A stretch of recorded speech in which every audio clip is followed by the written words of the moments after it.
All right. I know we've talked before. It was, God, it had to be a while ago now because it was back.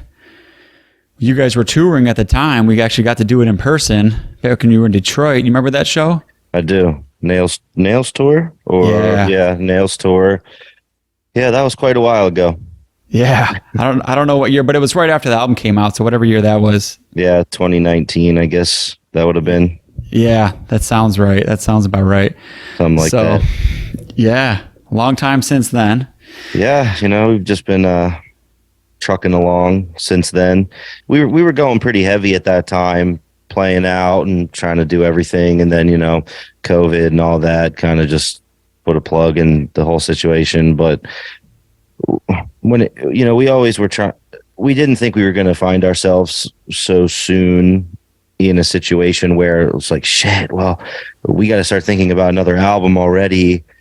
And so we had finished the Realms album, and it was like, okay, we send it to Relapse, it comes out, we're trying to do tours.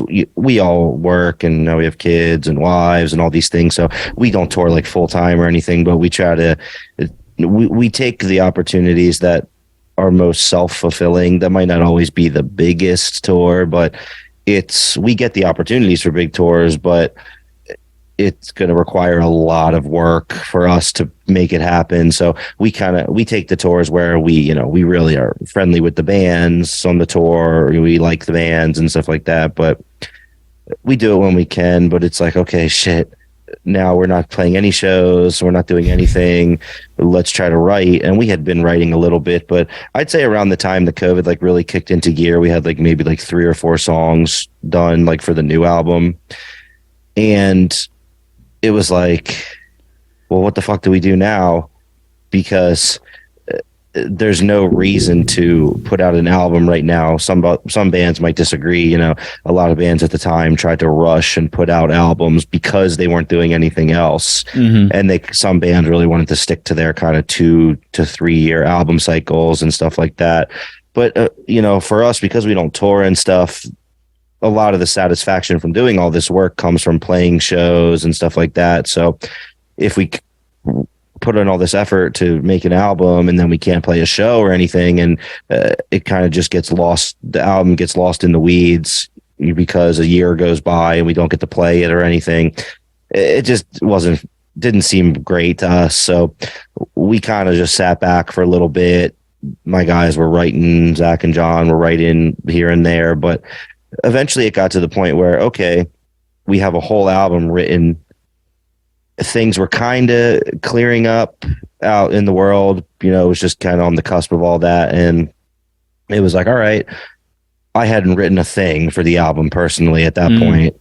So it was like, okay, let's just record what we have. So we recorded all the instrumentals of the new album.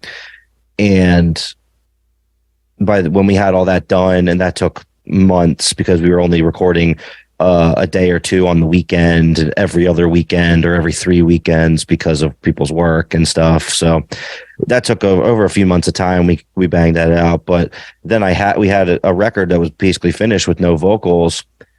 And at the time, because of everything that was going on for the last like several years, I was like, man, I just feel shitty. I wasn't feeling inspired at all. And I was having a rough time writing lyrics, and then my wife got pregnant, and I was kind of focusing on that a little bit more, and it just kind of it became tough for a time. So basically, almost a year went by before I had put anything down on the recording.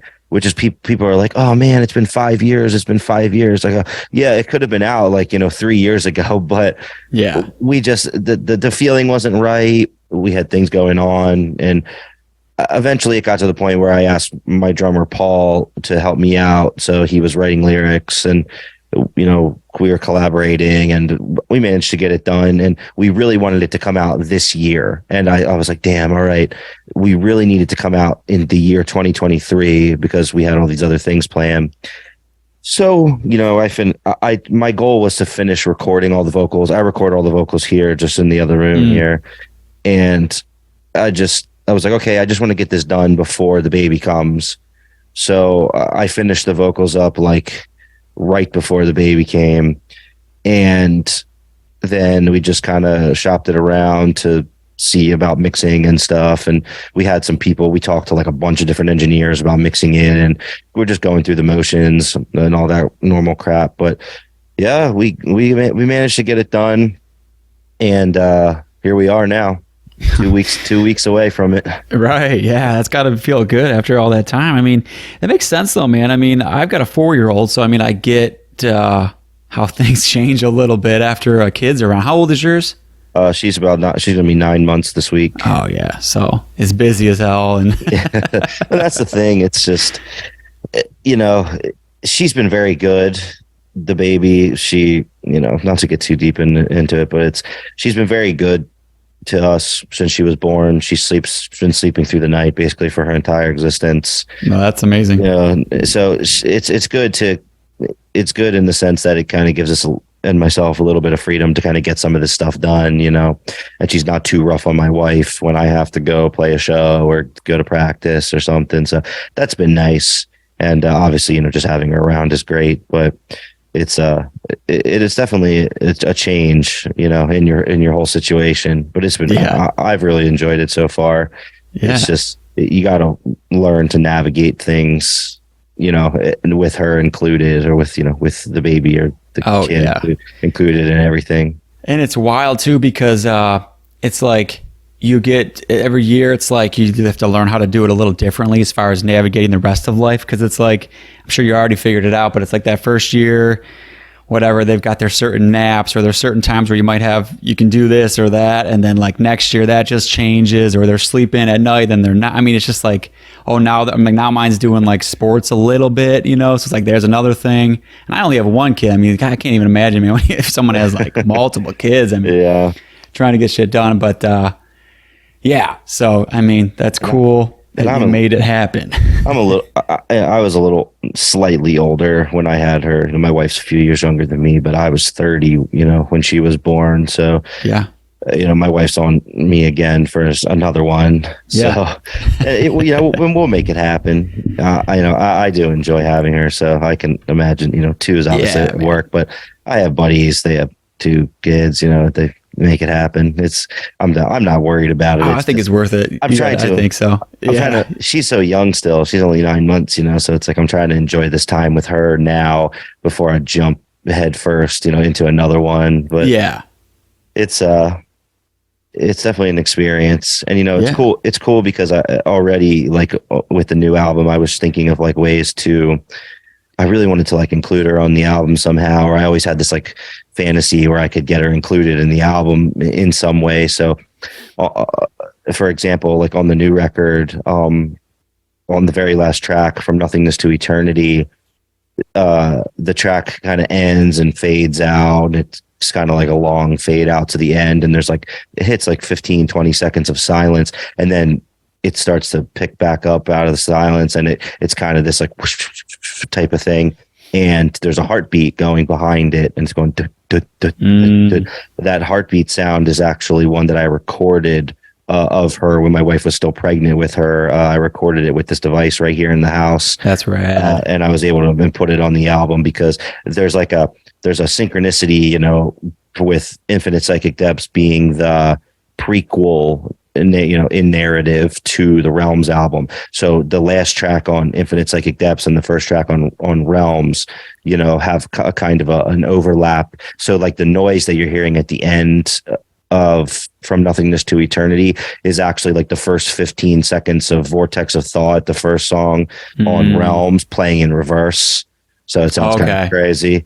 Yeah. And it's like, I did all these like crazy things to try to like connect them and, have this synchronicity across them, that because we got so heavily involved like in the narrative of the albums and stuff.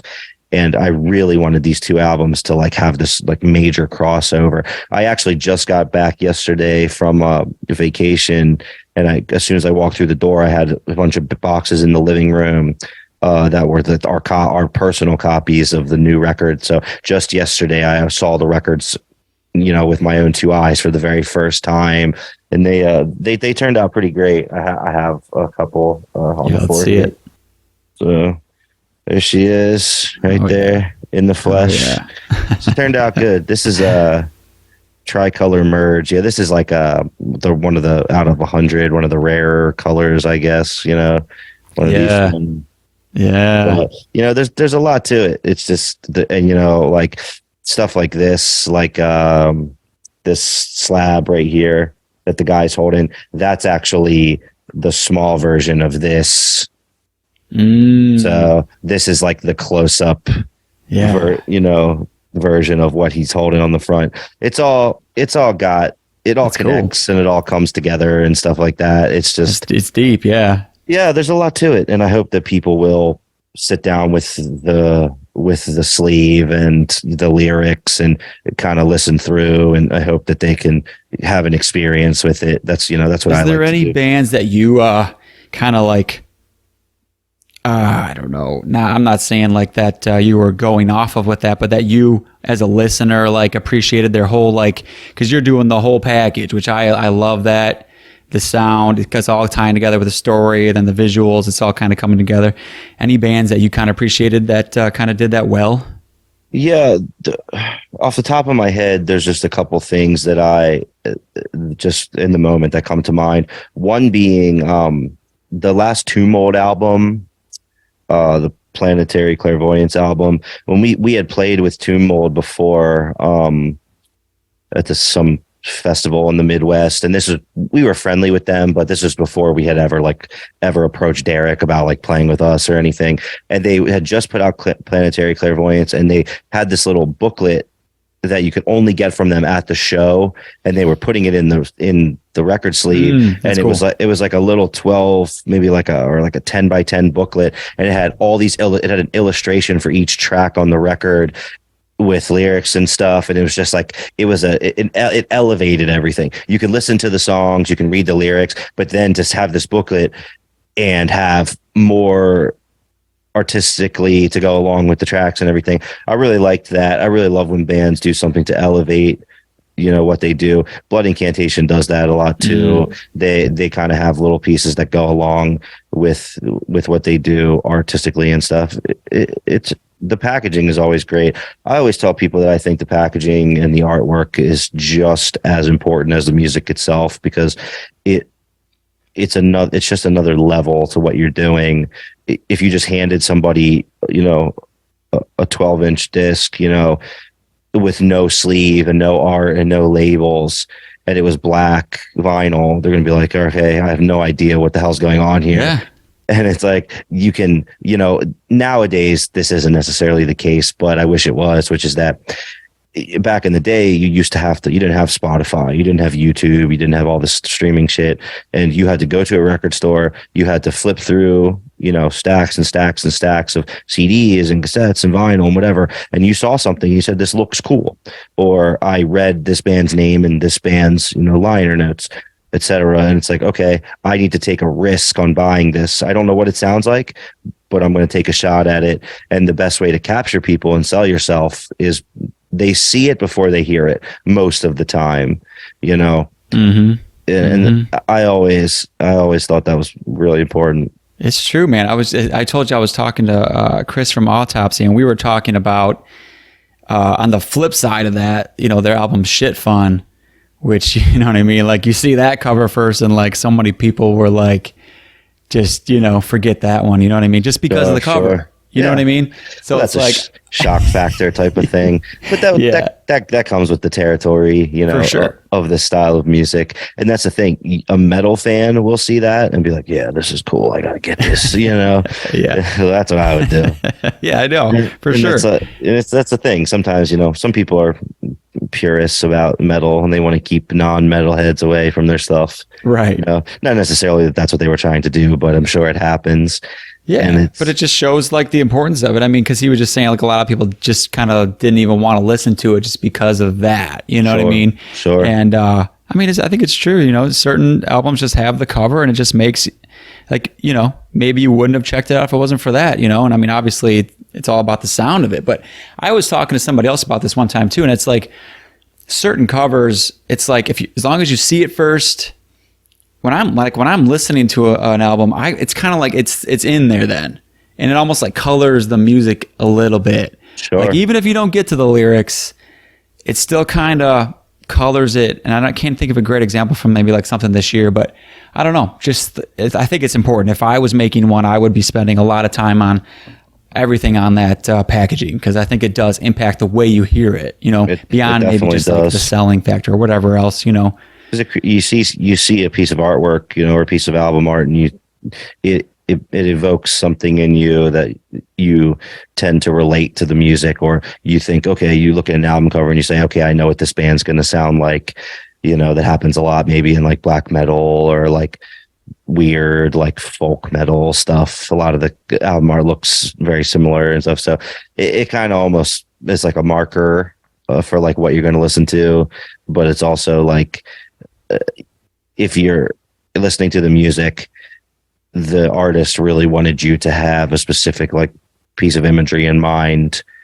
At least for us, that's what I always wanted to do for us. I wanted to ask too, you guys have so many cool guest spots on this one. I mean, geez, man, like Steve Tucker on it. I mean, you got to do an album with Steve Tucker on it. I mean, that's like that right there alone is so sick. Still pretty unbelievable. What did you do like when you, like for him, for example? Did you give him an idea of what you wanted, or just like do your thing over this spot, or how did you go about that? So there was a song when we were writing it. We always just used to call it Morbid or Morbid something, and it was always Morbid something in the name, just as a working title. And it was just kind of like a Gateways kind of Steve Tucker era, like stompy type of song. And we were like, we were getting close to the end of recording and stuff, and I was like, man, I wonder who I always like to have guests on the album. I didn't do it so much on Realms because we were kind of in a time crunch when we were recording Realms, but this time we didn't really have anything stopping us, or constraining our time. So we kind of came up with a couple ideas of some people we may like to have on it, partially based off of like the sound and style of the song and just people that we liked. And there's some parts on some of the songs where I'm like, man, I don't know what to do over this part. And I hear it and I can hear like another person from another band like doing it. And I'm like, yeah, this is like a perfect part for them. So like on the track we just released, Pillars of Dust with JR from Pig Destroyer, that part that he did his vocals over is like a really weird, like dissonant, like kind of grindy part. And I was like, yeah, this is perfect for him.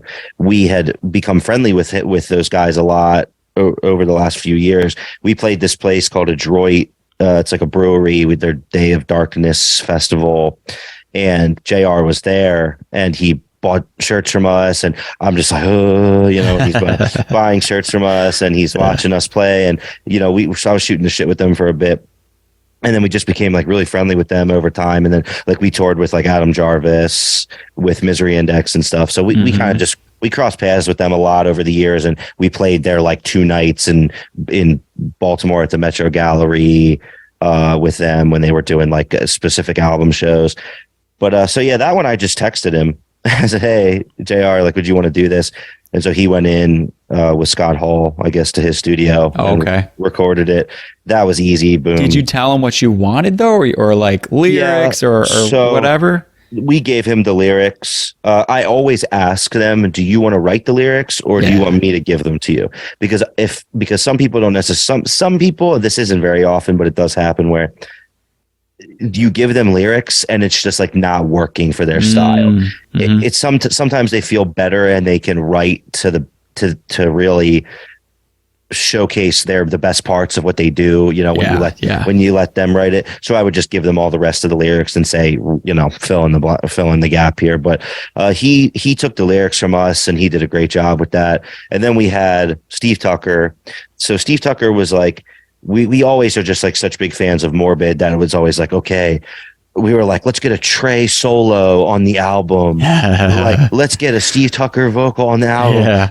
And so I emailed someone at Relapse and I was like, hey guys, I'd really love to try to get Steve Tucker on this album. Do you like know anyone like who has contacts like with Morbid or with like anyone at their label or anything? And they were like, we can do it for you, because I wanted them to do it, because if they sent like email over, it would be like Mm-hmm. seem like way more legit, you know. Yeah, yeah, I was trying to do it like as legitimately as possible so they would take us seriously. yeah. And they were like, dude, you should just message him.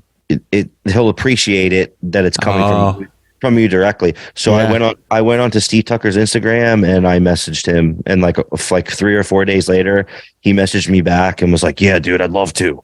I was like, oh my God. And then I was like, all right, we got to get this done like fast before he like changes his mind Yeah, or yeah. like, something happens. So I messaged him back right away. I was like, hey, like we'll cover like the cost like of studio time or anything. Do you want lyrics or whatever? So he said he would use our lyrics, but I had to record like a guide track. Yeah. So I had to record the vocals and send the clip to him. And I was like, and I was like, I was like sending him my vocals and stuff. And so I sent it to him, and like it took him like 2 days later to hit our inbox. He was like, "Hey, I'll see if I can pull up his email here." It's really funny because he has a keep really the vocals, his vocals he has going. he has a super funny tagline on his, like a permanent tagline on his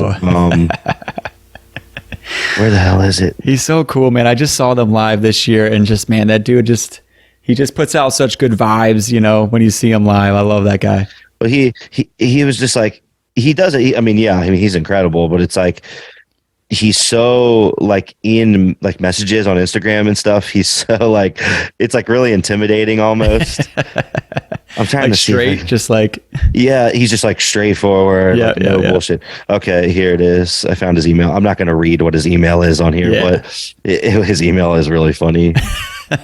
And here it is. He said, where is it? Can't wait to listen. Blah, blah, blah. Basically, I don't know where the fuck it is, but he's basically was like, he's like, yeah, I sent all these. He's like, I sent this. I did 3 vocal tracks. This one, and this one, and like these 2 should like be here, and like this is like the evil one. So you want this one to be like louder than this one? And I was like, okay. And the tagline on his emails, and it's at the bottom of every single email. It just says, "I will always be St. Steve Tucker." He is funny, but he's very nice and Yeah. super super cool. So he sent that. That was the Steve Tucker one. Was actually the first one that I got for the whole album finished. That's so cool. Then we had Alex from Undeath. He did some vocals on one of the tracks. It's called Palisade Chambers, track 9. Mhm. That track's like a short, quick, fun, like Carcass kind of sounding one.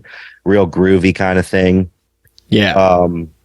So it was like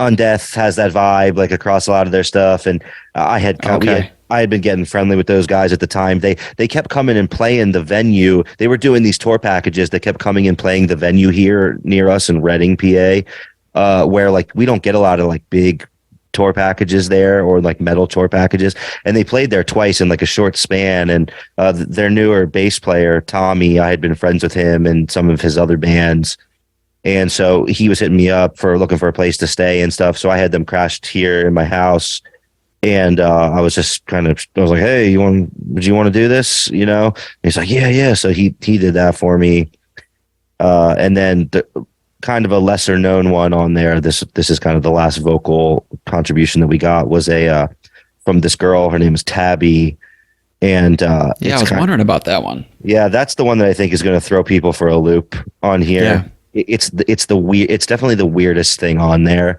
It's almost like I call it almost like a Chelsea Wolf like kind of thing. Yeah. Very female vocal, very ethereal sounding. There's a part in the track Unspeakable Aura, which I think is track 6, where there's kind of like a weird dissonant part. And originally I was going to leave it with no vocals, but then I mix live sound like as a second job, and I was mixing her band, which is just like this kind of generic pop band called 25th Hour, and I was mixing them at a show near here, and she had like I thought for a female vocalist, she had like this really great kind of like lower end spectrum range of vocal.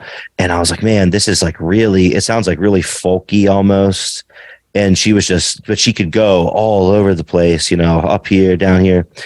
And I just had an idea, like, man, that would sound great over that part on the album. So after that show was done, I approached her and I would just asked her if she'd ever done anything like that, if she ever did anything with a metal band or anything like that. And she said no. And I said, hey, well, if you're interested, I can send you some examples of kind of what I would be looking for. And she listened to it, and we gave her the lyrics. And the next night she sent me just like kind of a rough recording of what it would sound like over the part. And I was just like, okay. She actually did. We layered 5 tracks of vocals on top of each other, crazy harmony and stuff for her. That turned out really good. So that's it's cool weirder. Because it's like you've got that in there, but you did make it to where it fits super well, because it's like the ethereal part, I think, is what makes it work. It's not like it's some poppy thing. I mean, it's just and it doesn't take you out of it, because sometimes you'll have that, you know what I mean, where it's like, whoa, where did the whole album doesn't have that, all of a sudden it's there. But I was impressed where it's like, first listen through, I noticed it right away, but it did not take me like out of it. It definitely helped. I liked it a lot. It was very cool.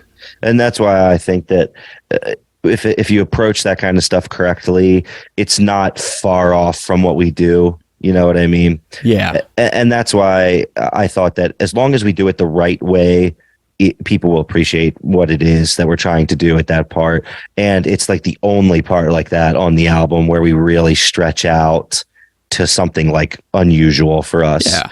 And I've been really enjoying the feedback that I've been seeing from the album, like especially comments that I've seen, like, I'm really glad that Outer Heaven stuck to their sound and they didn't change their sound to like what's popular right now, whatever you want to consider popular right now. But I saw quite a few comments like that, and that was definitely, I really appreciated that, and I was glad people recognized that, because we definitely we always were making a conscious effort to, we were writing songs, and we have a whole folder full of scrapped songs from this album where we were like, yeah, that just sounds like too far out of our range, that it was like, it wasn't quite our sound. We were just pulling riffs out of thin air. Just, if we had an idea, just rock it, see what we can do with it. And our songwriting actually kind of comes together a lot like that, in the sense that my guys tend to write like in riffs. So they're not really like when they're writing, they're not like song focused. They're more focused on riffs and writing good riffs. And then we kind of have a folder in our Google Drive just full of riffs. And I've always kind of taken it upon myself, and some of the other guys would agree, that I'm pretty good at going through and kind of piecing together what would eventually end up being the full song. Like, okay, let's jam on this riff. Okay, now what if we went from that riff to riff 7-13-21? Which they're just dated. Excuse me. And I'm pretty good at piecing it together. I'm particularly proud about having pieced together Rotting Stone / DMT. That was actually going to be 2 completely different songs. And I had this huge, like, grand idea where we were going to have like the DMT, like the second half was going to be like an oral, like audio acid trip, and shit. Yeah. And no vocals. It was just going to be like a deep dive into like fucking mania. Okay.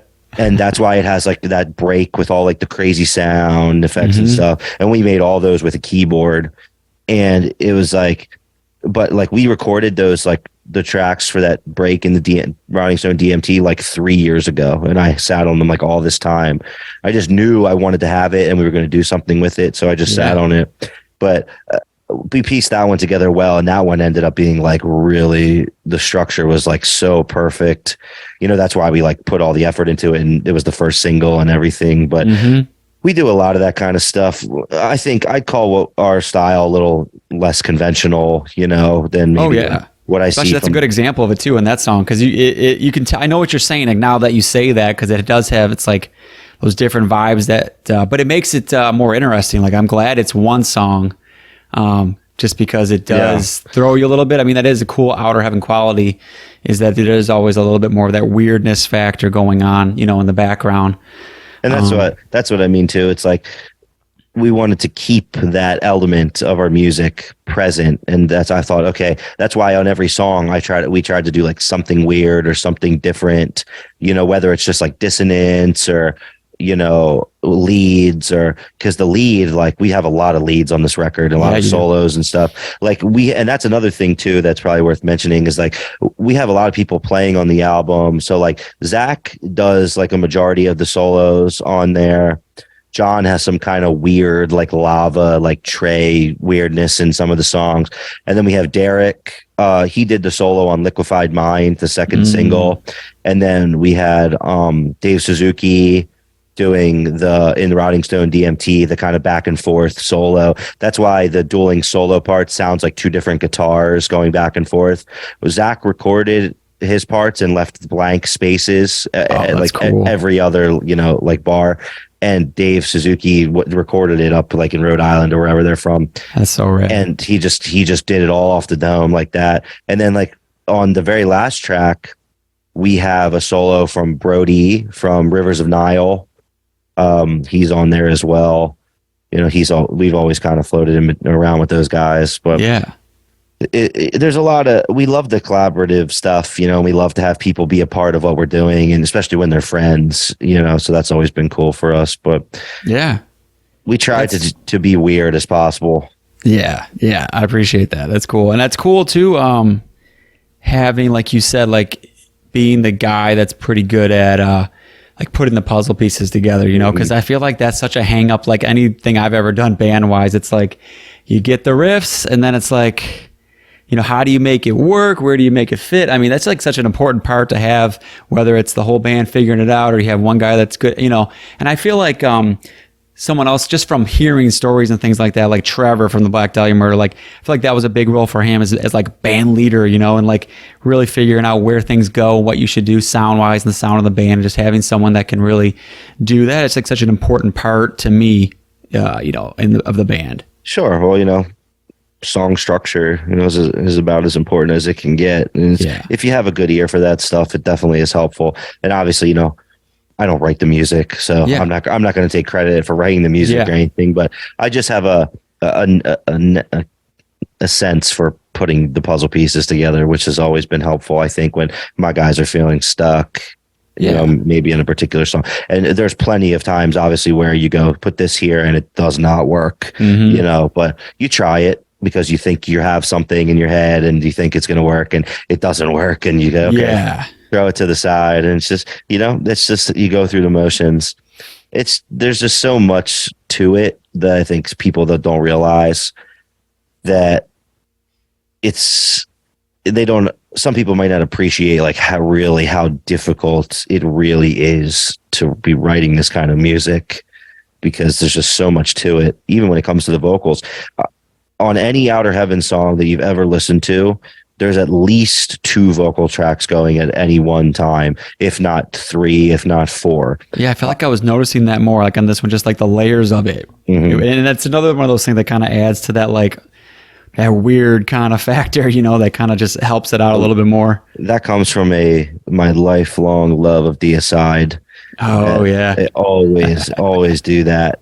Low vocal, high vocal. Always complimenting each other, and it's so mean. You can't do that naturally. You can't do like a and like a thing at the same time. It's like you can't do it. So, but you what a perfect example. Yeah, you like both sounds. So I'm gonna take, here's my low vocal, here's my high vocal, always going like this separately, and I'm gonna bring them in.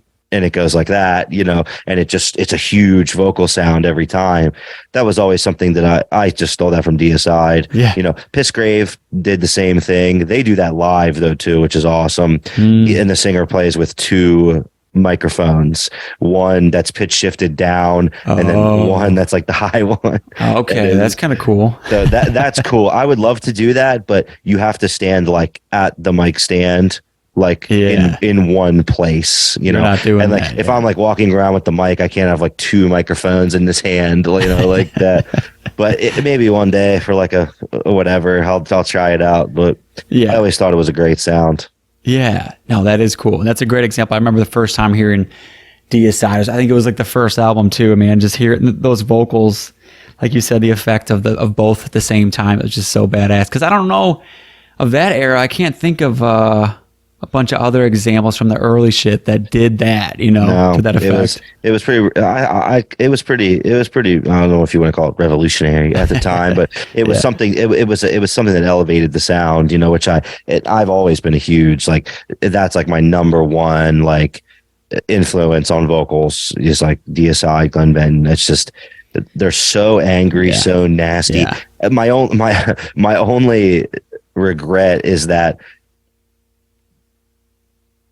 image wise and lyric wise, we took this band in the direction that it's in, because I'd love to write some evil DSI type shit for this band. I actually considered if we ever did the third album, and I chose to make the third album like a continuation of the first two, having it be the evil record, and have everything be kind of geared in a DSI style. Yeah, I mean, we're talking about a fucking lifetime from now probably, but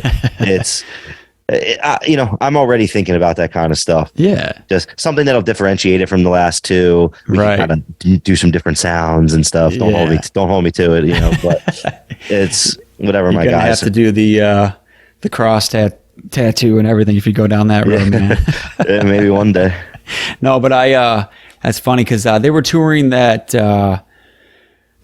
Legions there for a minute. I didn't get to see it. Yeah, I saw it.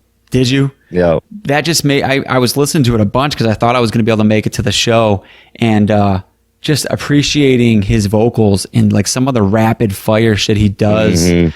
On some of that technical stuff, and I've always loved Deicide. I've listened to the first one so much; it's always the one I'll throw on.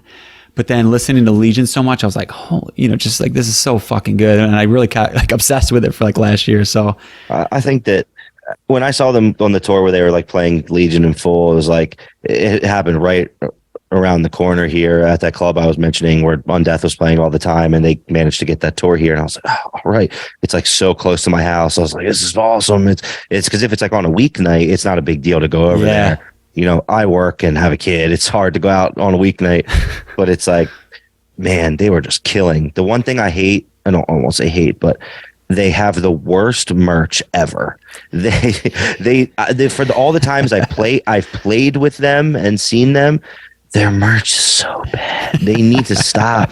I need to email them or something yo, you got to do something about this. I come to the DSI show and I'm like, dude, I'm ready to spend some money. To throw it out, yeah. And we played with them once before in Philly, and they had two goofy cartoonish T-shirts, and they had a DSI mouse pad for your computer. And I was like, man, they had no vinyl. Really? I was like, dude, what the hell is this? This is funny, actually. When we played with them, they rolled up to the gig in a Hummer. So they had a Hummer with a Florida license plate, and it was hauling a little U-Haul trailer. And that's what they were doing a tour at the time. So that's how they were touring, man. That's the most Florida shit ever. Oh, that's funny, man. But what a band. What a dude. They're nice guys. We shot the shit with them a little bit. I was a little bit intimidated, talking to them just because I was like, man, this is such a big influence for me. I don't want to sound like an idiot, But as far as influences go, that's a huge one for me. And I'm glad we got to see them and play with them when we have. It's just I took the show flyer and I framed it. I have it in the other room over here. I was like, I played at DSI. I gotta I gotta make sure that I remember this when I'm fucking 75 years old. Yeah. They're a good band. There's a lot of bands that influence people in ways like that I feel like people can hear it with our music right away.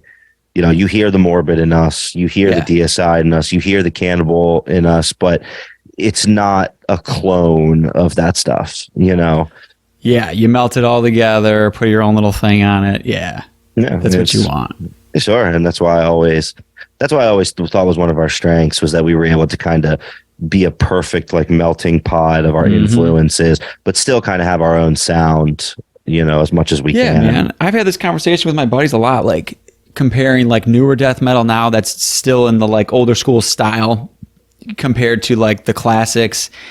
are they better? Are they not? The stupid bullshit conversations. But like, I think that's one of the best things about any of the newer ones is like you guys, or I think of like Neck Rot, just bands that like, they like these other bands and whatnot, but they're not just a copy. No, I mean, they're not just playing bolt thrower riffs. They're not just doing that thing or whatever. It's you know what I mean? It's their own thing, and I think you guys do that. I think they do. I mean, there's just a lot of bands now that do it, and I love that. You get a little bit of variety out of something that still sounds true to like the sound. Yeah, and that's it's not always easy. It's not as easy as it sounds. Yeah, I'm sure. It can be easy to, if you want to play music that sounds like bolt thrower because you like bolt thrower and you want to sound like bolt thrower, go ahead. Yeah. But at a point, it's going to hit a wall, in my opinion, because how long can you copy another band for before it just stops becoming interesting? Yeah. Everybody's heard this music before. I'm not saying we have the most original band in the world, but it's again, a carbon copy of your influences is going to dry up. Yeah. Quickly. Yeah. I mean, hey, it can be fun. It can be cool. I mean, not that I don't ever listen to that kind of stuff because I do, but yeah, point being, I appreciate when there is that, like, everything's coming together. It comes out as something a little different, Yeah. Yeah. You guys definitely stuck to that. I also really, I don't know if I haven't listened to the last one in a minute, but I felt like there was even more like little touches, like little details, like listening into like some of the riffs where like maybe one different band might just play the riff as it is, whereas like I'm listening and I'm hearing like whether it's just throwing in some extra pinch harmonics or like the slides or one of the guys is playing something a little different, to make it more interesting. Like I thought that was cool. I don't know, maybe you were already doing that on the last one. I think you were. It was already sounding pretty detailed before, but just another one of those things to like elevate it beyond just simple, I think riffs. I think that comes from, in large part, like before Realms, we were writing everything with one guitar player. So everything had to be written in a way that one guitar player could play it live. And then when Zach joined us and was playing guitar, Zach came from more of like a thrashy kind of background where they have lots of stuff like that, little nuances to the fast riffing and everything that just kind of elevate the whole riff. And that I think that's where a lot of it comes from. Listening to a lot of Gorguts, might do that too to us. Yeah, And even Cannibal Corpse does that. You have a lot of like, this guy's sliding and this guy's tapping and they're tapping and sliding and they're sliding and tapping, and it's like, yeah, it sounds great. So you can snag those little things, and kind of turn them into your own. But yeah, it's been quite a journey to get to where we are now, especially when we lost a couple of years in there just with COVID and all. It's crazy to think that we've been a band for 10 years, because like we started off kind of slow because we were just doing this on the side of our guitar player John's other band, and we were just doing this in between tours with the other band and stuff. And then we kind of started elevating ourselves a little bit when he left the other band, and then we had like the demo, and then we had like the 12-inch EP on Melotov Records, and then that started kind of getting us a little bit of buzz. And it was around that time that we were just trying to play and do tours and do whatever, because we had crappy jobs and we didn't have girlfriends or wives, and we were just out playing and doing whatever. And then we were like, okay, then we wrote the song Death Worship, which is on the 4-way split we had with Gate Creeper and Scorched and all that. And that was like, okay, we're coming to terms here now with like what we really want this to sound like. That was our first track that was like death metal in vein of what we do now. And it kind of pushed us in the direction where we've landed. And so then we were like, okay, we need to keep doing this. So then we were actually writing for Realms when we wrote wow, what the fuck is the song called? I'm really forgetting the name of our own track. Oh my god. Okay. It's been so long since we touched it or thought about it or did anything with it. Is it Death Worship that I'm thinking of? Maybe not. Death Worship was our track. Okay, I feel like an idiot, but It was a track that you had before Realms. Into Hellfire. That's the track. Okay, I was going to guess that because that was the only single I could think of. We haven't played. I haven't thought about it. We haven't played it in like years. Yeah. But so yeah, we did Death Worship, and then we were Into Hellfire was actually going to be a track on Realms, and we had it written for Realms, and we were like, man, we really wanted to start shopping ourselves around, maybe to some labels who would be interested in doing the album that would eventually become Realms. So we took that and we recorded it, and we made the music video, and we made that music video ourselves. We shot the whole thing with us and all friends and everything, and we put it all together in tied a little bow on it, and we sent it around to labels. Hey, we basically have a finished album here ready to be recorded. Here's what it's going to sound like, pretty much, and here's a track. Boom, there you go. And we were getting all kinds of interest, Blood Harvest, $20 spin, and all these, your standard things. And Relapse was kind of stringing us along at the time, and we were actually going to take a deal with somebody else. And Relapse was still like in our email, like up to the last second. And then so I sent them one final last ditch email, which was, hey, on Friday, we're going to sign a deal with Blood Harvest. So if you guys are interested, you need to let us know before Friday. Yeah. And we got an email the next morning, and it was like, hey, we're interested. Do you want to come into the office to meet with us? Their office is like not far from here. Their Upper Darby office. So we went there. We shot the shit. They said, here's how our deals typically work. Walked around the office. They gave us a bunch of free stuff, and we took off and said, okay. They sent us a first draft of a contract, and we had to get like a lawyer and all this stuff. It was stuff that we weren't really used to. Yeah, right. So I had actually, Gatecreeper had signed to Relapse not long before then. So I actually called Chase, and I was like, Chase, what do I do? Like, did you guys use a lawyer? Like, what lawyer did you use? And so he gave me the name of their entertainment lawyer. And this entertainment lawyer is great. I have not spoken to him once since we signed this deal, but he did all these fancy little tricks and stuff. And he even made the Relapse pay his fee on our behalf. Nice.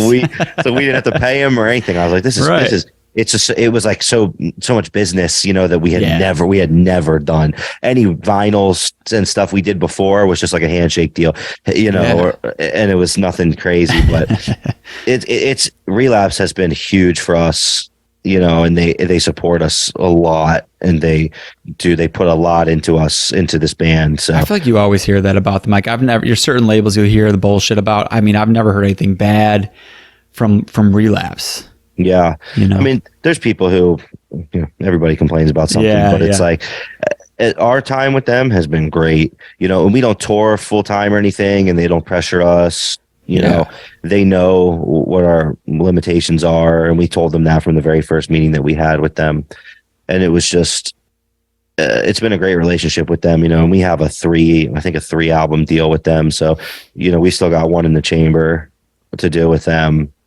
And then that's why I wanted to kind of do the trilogy, do a Boom Boom Outer Heaven trilogy on Relapse. And they've been really great to us, and they send us stuff, and they send me records constantly. I just hit them up like, hey, can I haven't gotten I call it a box. Like, can I get a box?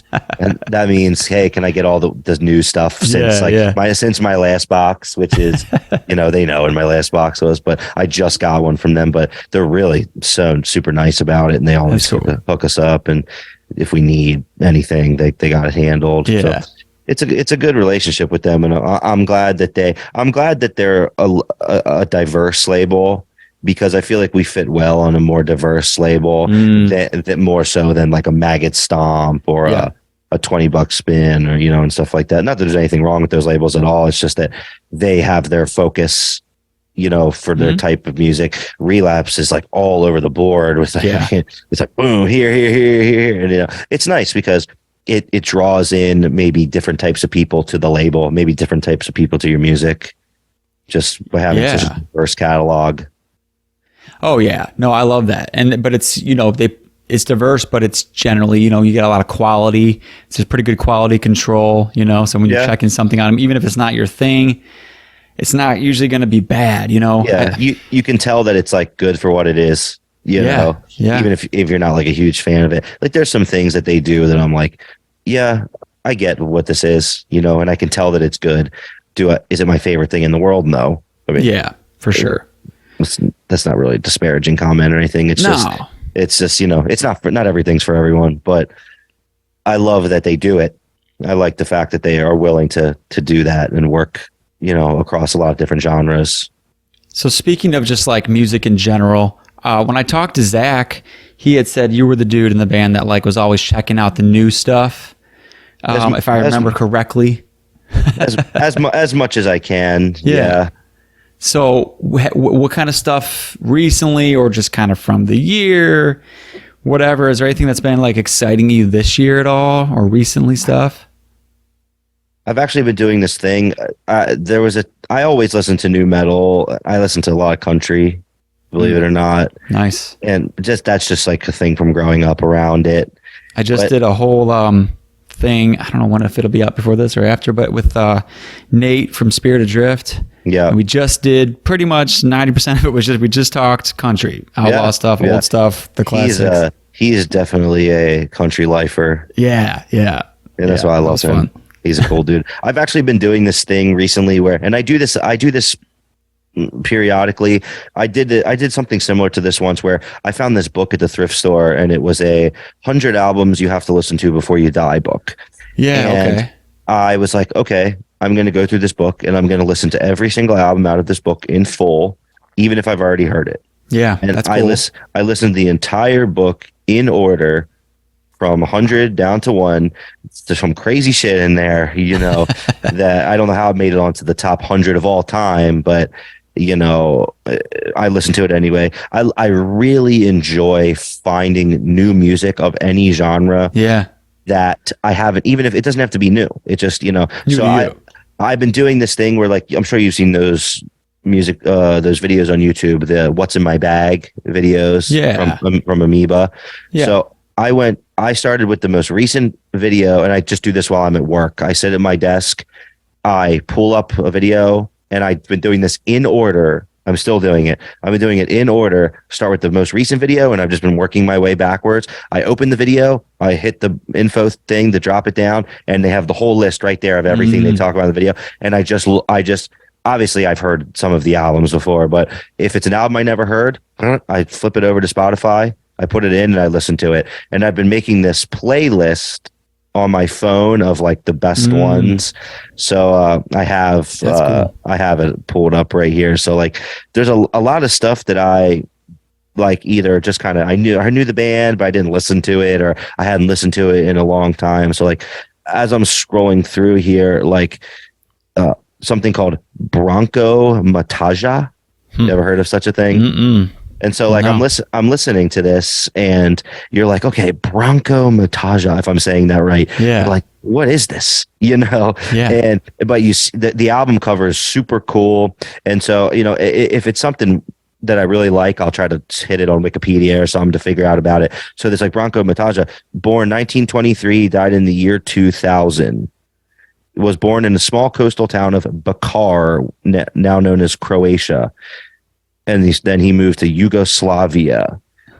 It's this kind of, you know, you're like, okay, what the hell is this?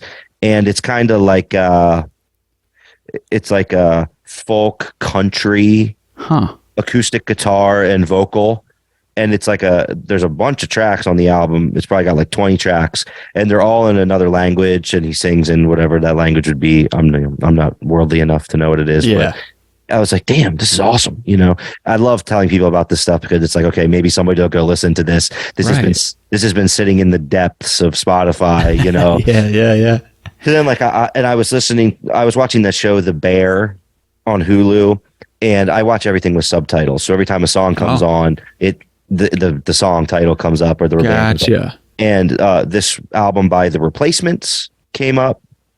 And so I was like, oh, that song sounds cool. I don't know how I never listened to this in my life. You know, which one was that?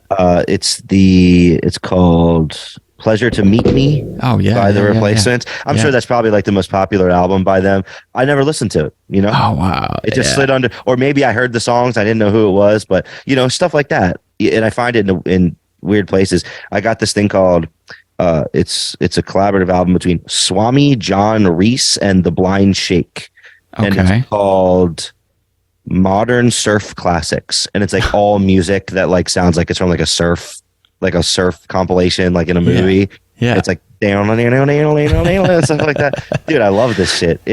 I never heard it, and I'm like a couple of Bo Diddley albums. This is like all non-metal stuff. Yeah. You hardly can find somebody recommending metal in these Amoeba music what's in my bag videos. But like there's a lot of hip hop too and stuff. I listened to Gangstar, a bunch, but I had never listened to this particular Gangstar album, Hard to Earn by Gangstar. Okay. I think it's like early 90s, might be like a 93, 94 or something like that. And then Steven Stills, one of his solo albums.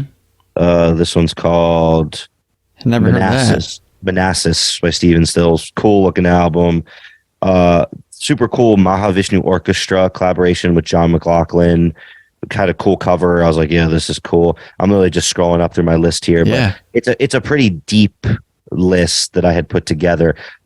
This really cool compilation of songs by Freddie King. I really like old R&B, soul, like Earth, Wind and Fire, like kind of stuff. When my wife and I got married, I made the playlist for the DJ, and it was only 80s music. It was only music that was from the 80s. So, and I had a lot of like funk and stuff running around in there. It's nice when I can find some, your parents get into that kind of stuff, or like picked it up along the way? Yeah, it was just randomly. I was like, yeah, it's just it's got a nice groove and stuff. Yeah. And a lot of you'd be surprised how many metal drummers, especially, draw a lot of influence from funk and stuff. I mean, Dave Grohl, who's not like a metal drummer per se, but he can play, he can smack a drum. And he used to talk in interviews about how all those real groovy drum beats, like in all the Nirvana records, he just stole them from funk stuff that he was listening to. Like at the time, he's like, yo, I got this beat from this like funk record and that. And I'm like, yeah, that's fucking awesome. It's groovy. It's super groovy. But, we don't have to go through my whole entire list here. But I mean, it goes all over the place. There was one interesting. There was, I got Porter Wagner and Dolly Parton album they did together that I really liked on here. And there's one in particular that I'm trying to find here that I thought was really cool. Willie Thrasher. This is like a Native American, I think. He might be Native American. And he did this kind of cool, like acoustic country album with all these like weird percussion and stuff. And then I'm just trying to scroll up till I find this one, just so I can remember to mention it, just because I really liked it.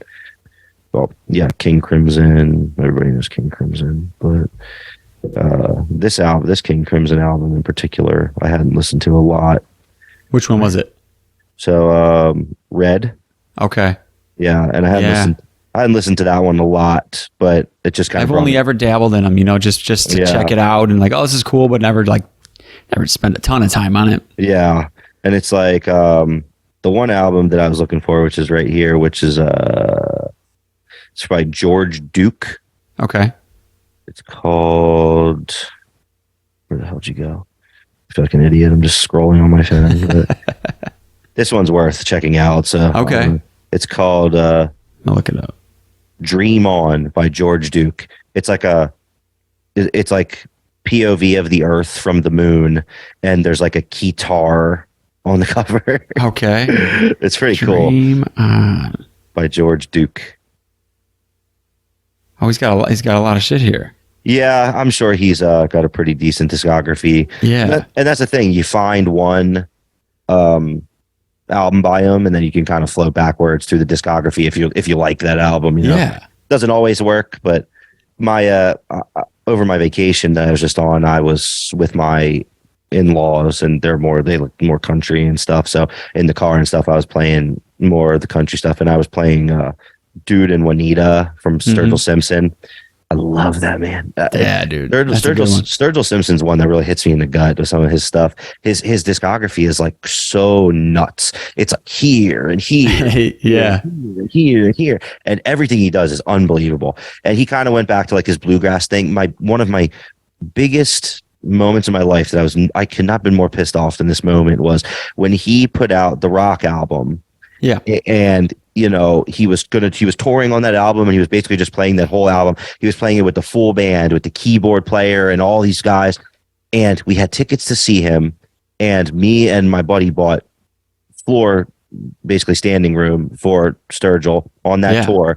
And like, this is the day where they were like, COVID is spreading across China. No. And then it was like, two days later, they were like, first case of COVID in United States.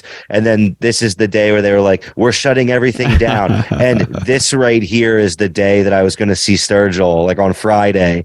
And we were like waiting around, like they didn't cancel the show yet. And like the morning of the show. I remember that. And then years went by, and he never did it again. He just does his bluegrass thing now, Is that what he's touring on, the bluegrass stuff? Yeah. Okay. Yeah. The set lists and stuff that I've seen of him over the last like year or two have just been a lot of the, those cutting grass versions of the songs and stuff. Oh, okay. And there's some of his Sailor's Guide to Earth stuff. That's when I saw him, was on the Sailors tour. Yeah. So it was mostly that stuff, it was great, but. And I mean, I'd see him in any capacity, but I was just like, man, I love this album. I pre-ordered that album, and it was like, it was like 2 days before the street date, and I hadn't gotten my vinyl yet, and I hadn't gotten tracking for my vinyl yet, and I was like, what the fuck? I want this on the release day. So the release day came, and I still hadn't gotten it, and I was like, fuck it. I went out to the store and I bought it at the record shop, just so I could have it on the release day, because I just really wanted to listen to it at home. So and then like a day later, my copy showed up, but I have the like exclusive red, and then I have the blue or the clear, whatever. So now I managed to get 2 decent copies of it, but I was like, I gotta have it on the release day. I need it. But yeah, as far as like metal goes, what the fuck am I listening to? After finishing the album and stuff, I like wasn't listening to much metal. Just take a break for a while. Yeah, I was like, I need to like recharge. But recently, I've been listening to like I just picked up a copy on vinyl of that latest Faceless Burial album, the Desolate, whatever the hell. At the foothills of desolation or something like that. I've been spinning that one a lot. We always were big fans of those guys, and I really like the production, especially like the low key production. Like on this newest one, I thought sounded really awesome, very cool. It wouldn't work for us, but it was very cool for them. Yeah. I actually just bought this really weird.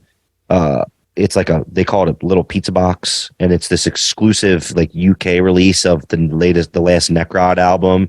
And it's literally like a little mini like personal pizza box, and it's got the Necrod cover on it, and it's got all these things hand numbered, and it comes with a cassette and all kinds of exclusive stuff inside. So that's rad. Out in my garage, I have like a stereo with a cassette player that if I'm out there doing stuff, I throw some of the cassettes in. So I've been listening to that on there, and I dabble in everything. If there's anything that's out there that I see anyone post about or that is worth listening to in any capacity, I've listened to it, or at least tried to listen to it. It's just because I work so much. It's just like it's hard to listen to metal at work.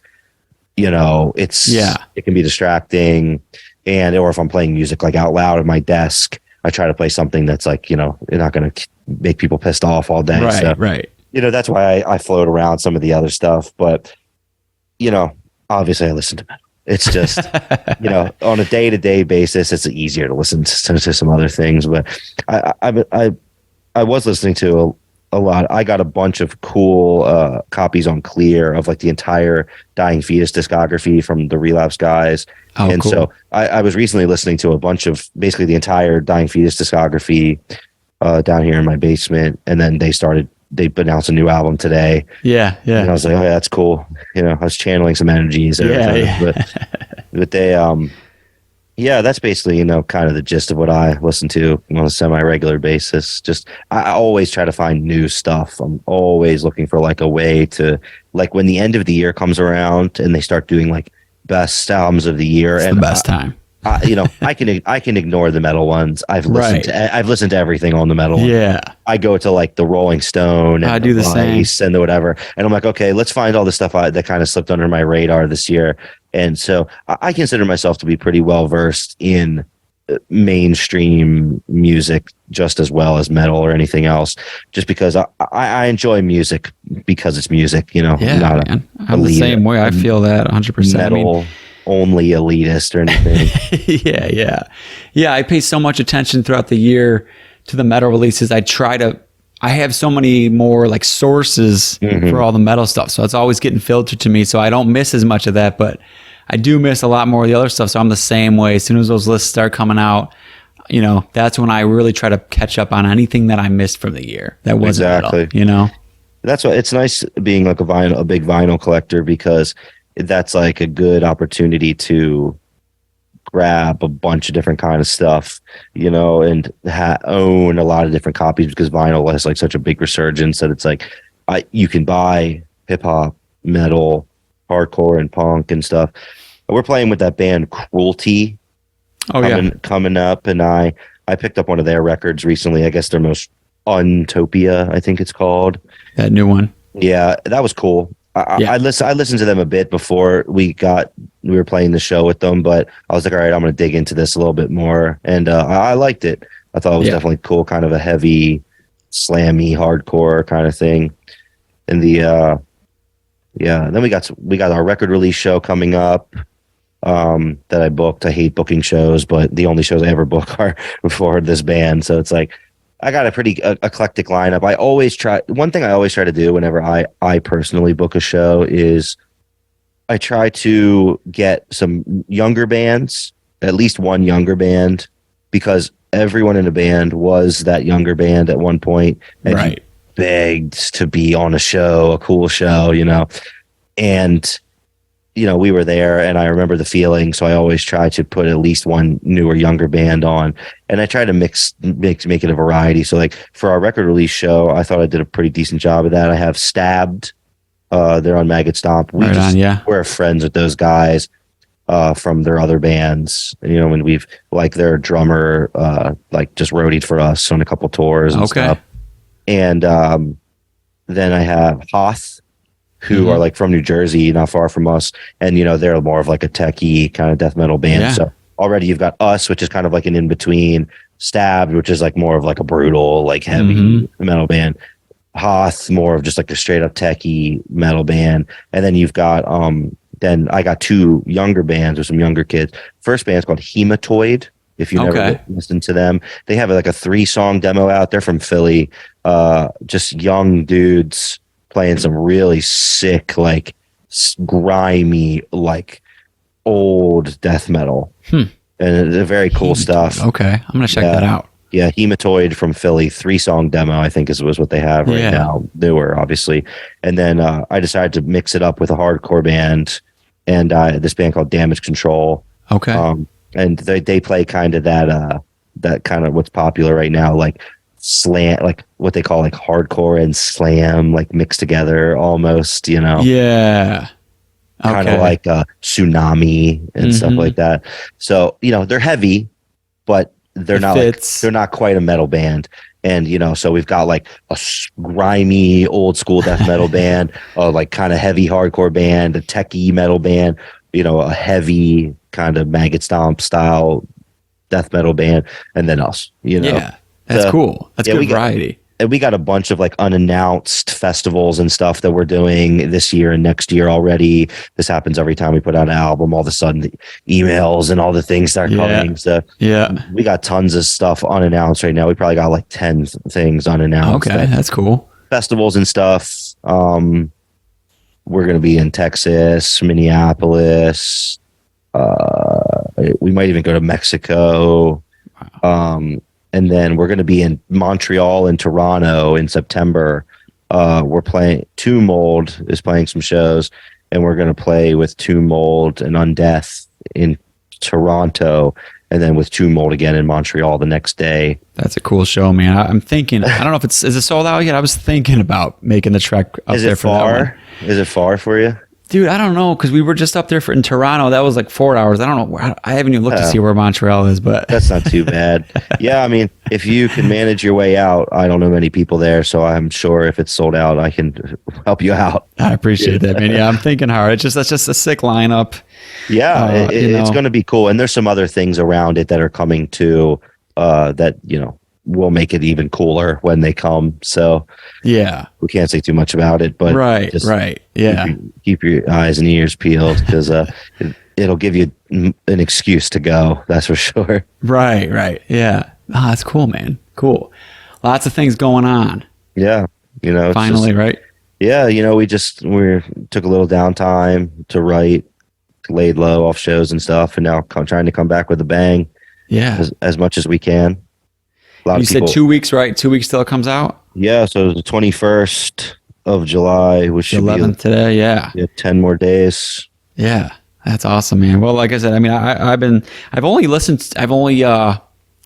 listening to it for a few days, but it already was just like it was easy, just like to let it keep running, Sure. Some albums you can't do it, but yeah, I was just letting it run through, and yeah, big fan of that. So. I think that's a big improvement we made over the last album. Was we originally the album was only going to be like 8 songs, and then we're trying to create like a track listing, and we were like, nah, like we couldn't get something that was like as cohesive as we liked, so we were like, all right, we need to write another song that kind of sounds like this to break up this and this, and that's kind of how we ended up with 12 songs, just because we wanted to have a really nice flow on this album. And that's actually why we wrote the track Palisade Chambers, which was like the last track that we put on there. Because we wanted something that was just like a little bit more light-hearted metal. Yeah. It's like the groovy stuff. If you took all the groovy stuff out of Carcass, that's like what that track basically is. It's a cool track. It kind of does stand out there towards the end. I know what you're talking about. And it breaks up those last the last like 3 tracks really well. Mm-hmm. And that's because you have Unspeakable Aura, which is like a 5-minute track, Rotting Stone DMT, which is like a 7-minute track, Star Crusher, which is like a 4-minute, just like brutal assault on your ears. And then you're like, okay, boom, boom, boom. I'm exhausted from these last 3 tracks.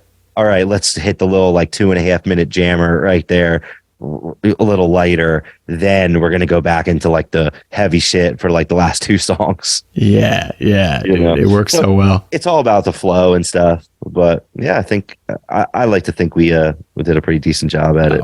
Yeah, hell yeah. It's awesome, man. Well, I appreciate it, dude. I think we're good. I don't want to take too much of your night up here. I appreciate it. I'm starting to sweat my ass off. I'm up in my bonus room. I don't have any air up here. And if I run fans, it sounds like shit. So toughen it out. But yeah, man, I appreciate it. And hopefully, see you guys live again. Because to this day, still seeing you guys is like on my top 5 live shows, man. I think I was telling maybe Zach that too. But I mean, yeah, just definitely. If you guys out there listening haven't seen fucking Outer Heaven live, it's better than you even think it's going to be. I don't know how you guys do it, but... Yeah, I appreciate it. We certainly try hard, so I appreciate that. Yeah, man. Cool. All right, dude. We'll hopefully see you at a show or something or talk in the future, dude. Yeah, man. I appreciate it. Thanks so much.